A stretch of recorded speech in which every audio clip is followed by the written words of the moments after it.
Hey everyone, Greg here. Within SEMRush, I can see my website gets about 3,000 plus visits each month through Google search. What's great though within SEMRush is that you can see how much traffic you roughly get through images. So if you go to the image pack down here in the very bottom, so again, I had 3,000 visits per month. 941 of those come from images. So what does that mean?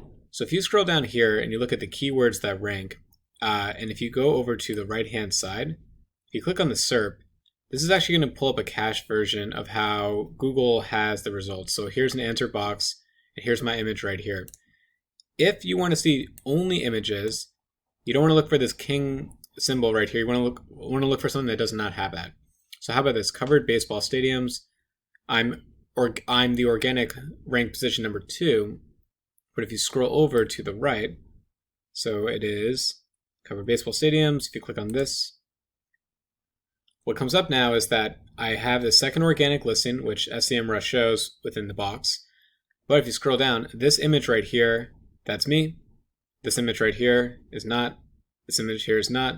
This image here is not. I own one out of those 4 images right there. You can't click on this because it's cached. But effectively, though, you can go into a Google search.